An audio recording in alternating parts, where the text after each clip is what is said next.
தமிழே வணக்கம். இவர் வெற்றி பெறுவார் என்று தைரியமாக கட்டியம் கூறலாம். அத்தனை முறை வெற்றி பெற்றிருக்கிறார். அதற்கெல்லாம் காரணம் நீங்கள்தான். இம்முறையும் அவர் வெற்றிக்கு காரணமாக நீங்கள் இருப்பீர்கள் என்று நான் நம்புகிறேன்.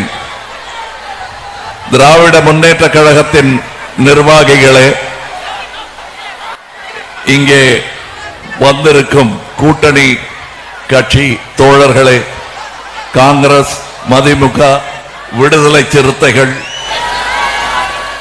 இந்திய கம்யூனிஸ்ட், மார்க்சிஸ்ட் கம்யூனிஸ்ட், கொங்கு மக்கள் கட்சி, இந்திய யூனியன் முஸ்லிம் லீக் மற்றும் அமைதியாக இந்த ஊர்வலத்தை முன்னின்று நடத்தி கொண்டிருக்கும் எங்கள் தொண்டர்கள், மக்கள் நீதி மையத்தின் தொண்டர்கள், அவர்களுக்கும் என் நன்றி உரித்தாகும். ஏன் அவங்கள தனியா சொல்றேன்னா, நமக்கு இதுல ஏதாவது பங்கு இருக்கணும் என்பதை கேட்காமல், எங்களுக்கு தலப்பா கட்டினாதான் நாங்க வந்து தேர் இழுப்போம்னு சொல்லாம, இந்த தேர் வென்றாக வேண்டும், இது நாட்டுக்காக ஓடும் தேர் என்பதனால் தான் இங்கே என் அறிவுரைப்படி அமைதியாக இருக்கிறார்கள் என் தோழர்கள். இங்கே இன்னும் சொல்ல போனால், இத்தனை கொடிகளும் இங்கே பறந்து கொண்டிருப்பது ஒரு கொடிக்காக. அது நம் தேசிய கொடி. அது ஜனநாயகத்திற்காக பறக்கும் கொடியாகவே இருக்க வேண்டும். ஒரே வண்ண கொடியாக அது மாறிவிடக் கூடாது என்பதற்காகத்தான் நாங்கள் ஒரே அணியில் திரண்டிருக்கிறோம். 1000 ரூபாய் ஸ்கீம், அதை முதல்ல அதை பத்தி பேசினது நாங்க தான், செயல்படுத்தினது இவங்க தான். இந்த 1000 ரூபாய் ஸ்கீம்னால எத்தனை பேர் பயன்பட்டு இருப்பாங்க. அது இந்த 1000 ரூபாய் எல்லாருக்கும் உண்டு என்று கொடுத்ததனால், ஸ்டாலின் அவர்கள் கொடுத்ததனால், எத்தனை தாய்மார்கள், நான் என் சொந்த ஊருக்கு போய் ரொம்ப நாள் ஆச்சு, ஆனா யார்கிட்ட போய் பணம் கேட்கறது தெரியல. ஏற்கனவே சிக்கனமாக நடத்திக்கிட்டு இருக்கேன் குடும்பத்தை அப்படின்னு நினைச்சவங்க, அல்லது பேர பிள்ளைக்கு சைக்கிள் வாங்கி கொடுக்கணும் அப்படின்னு நினைச்சவங்க, அவங்களுடைய சின்ன சின்ன கனவுகள் எல்லாம் நிறைவேறுகிறது. கலைஞரின் உறுதி திட்டம் போன்றவைகள், இதுல என்னமோ திராவிட மாடல்ல கிண்டல் அடிக்கிறாங்க. நான் சொல்லுகிறேன், இப்பொழுது மதிய உணவு திட்டமாக இருந்ததை காலை உணவாகவும் மாற்றி, தம்பி நல்லா சாப்பிடு, நல்லா படி என்று சொல்வதற்கு ஒரு முதல்வர் இருக்கிறார். இந்தியாவின் முதல்வர்களில் அவர் முதல்வர் என்றால் அது மிக இல்லை. அது ஏன் சொல்றேன்னா, இதை செய்த எந்த முதல்வருக்கும் பாராட்டு உரித்தாகும். இதை நீங்களும் செஞ்சீங்கன்னா உங்களுக்கு பாராட்டுவோம். ஆனா இது திராவிட மாடல், நான் செய்ய மாட்டேன்னு குஜராத்திலே உட்கார்ந்து இருக்க வேண்டியிருக்கும். நீங்க குஜராத் மாடல் நல்லா நடந்துருந்ததுன்னா, ஏன் அங்க இருந்து வடநாட்டில இருந்து, பீகார்ல இருந்து, யூபியில இருந்தெல்லாம் இங்க வேலைக்கு வர்றாங்க? வந்தாரை வாழ வைக்கும் தமிழகம். ஆனால் எங்களையும் வாழ வைக்கணும். நீங்க நாங்க 1 ரூபா வரி செலுத்தினா 29 பைசா தான் திருப்பி கொடுத்தா, சரி அந்த ஊர் தம்பி பொழைச்சிட்டு போறான்னு எத்தனை நாள் தான் காத்துட்டு இருக்கிறது? சரி, இங்க 1000 ரூபாய் திட்டம் ஒவ்வொருத்தருக்கும் இல்லத்தரசிகளுக்கும் கொடுக்கிறோம். அந்த ஒரே ஆளுக்கு 1000 கோடி கொடுக்கறாங்க. அது எப்படி மேஜிக்னே எனக்கு தெரியல. அதுவும் இதுக்கு முன்னாடி எல்லாம் வழக்கமா இங்க ரொம்ப தாராளமா தண்ணியா பணத்தை செலவு பண்றவங்கள டாடா பிர்லான்னு நினைப்பா அப்படின்வாங்க. அவங்களுக்கெல்லாம் டாடா காட்டும் அளவுக்கு பெரிய தாதாவாக, உலக பணக்காரர்கள் ஒருத்தராக ஒருவரை எப்படி 10 வருஷத்துக்குள் உங்களால் செய்ய முடிந்தது? அந்த மேஜிக்கை கொஞ்சம் இந்த தெருவில் காட்டுங்களேன்.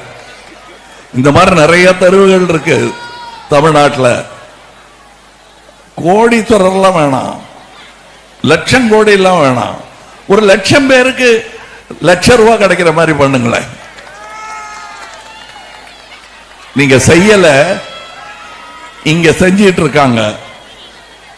இதைத்தான் நான் சொல்றேன். இங்க ஃப்ரீ பஸ் பாஸ் கொடுக்கறாங்க.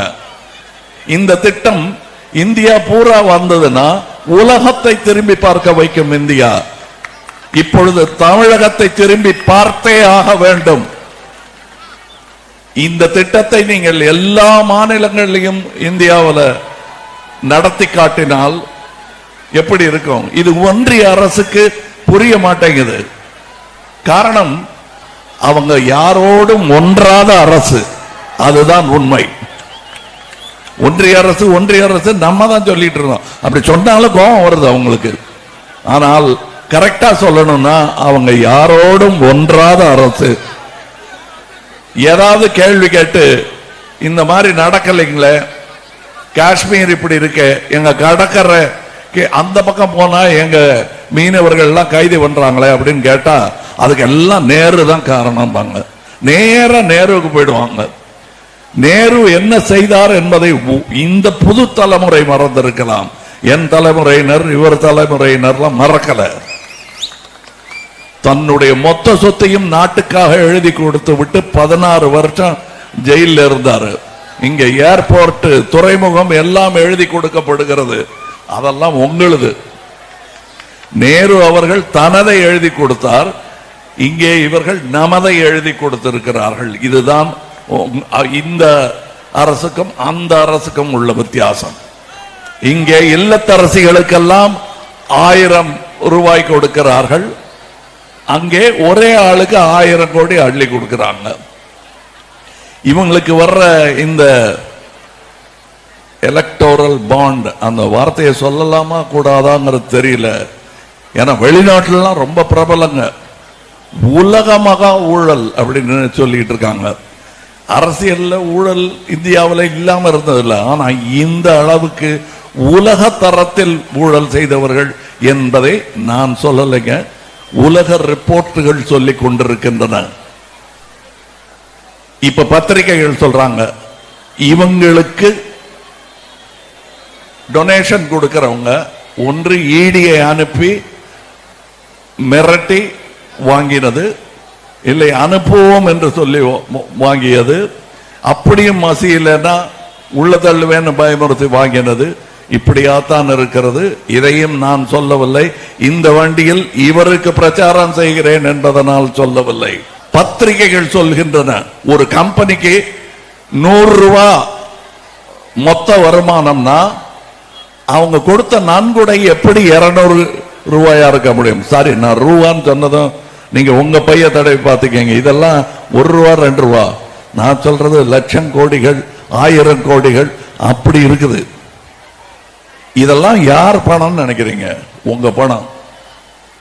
₹5000 உங்கள் நிலத்தை குத்தகைக்கு விட்டால் 5 வருஷம் ஒன்னும் பேச முடியாது. நீங்க அதை ஞாபகம் வச்சுங்க.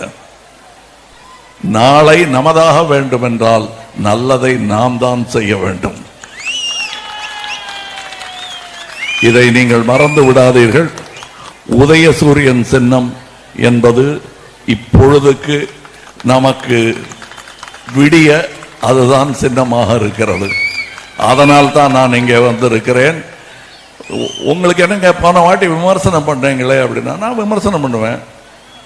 சட்ட காலர் சரியா இல்லைங்கன்னு இவரை விமர்சனம் பண்ணுவேன். என்னங்க தலை சீவாமன்றீங்கன்னு விமர்சனம் பண்ணுவேன். சீவிட்டா சந்தோஷம். அதை செஞ்சிருக்காங்க. ₹1000 கொடுத்தா நல்லா இருக்கும் சொன்னா அதை செஞ்சு காட்டுறாங்க. அதனால் இங்க இருக்கிறேன். எனக்கு பாரபட்சம் கிடையாது. நான் சென்ட்ரிஸ்ட். இப்ப எல்லா இஸ்டும், அம்பேத்கரிஸ்டும் சரி, கம்யூனிஸ்டும் சரி, சென்ட்ரிஸ்டும் சரி, கான்ஸ்டிடியூஷனலிஸ்ட், நம்மளுடைய அரசியல் அமைப்பு சட்டம் அந்த புத்தகத்தை காப்பாற்றுறதுக்காகத்தான் இத்தனை பேரும் திரண்டு இருக்கிறோம். இத்தனை கொடிகளும் ஒரே காற்றில் பறந்து கொண்டிருக்கின்றன. தயவு செய்து இந்த தருணம் இந்தியாவின் சரித்திரத்தை மாற்றி அமைக்கும் தருணம். அதில் உங்கள் பங்கு இருக்க வேண்டும். அதை மறந்துடாதீங்க. அதுக்காகத்தான் நான் இங்க வந்தேன். எனக்கு என்ன லாபம்னா உங்க லாபம் தான் என் லாபம். 60 வருஷமா அப்படித்தான் நான் வாழ்ந்துட்டு இருக்கேன். உங்கள் பையில் பணம் இருந்தால் என் கையில் கொஞ்சம் கிடைக்கும்.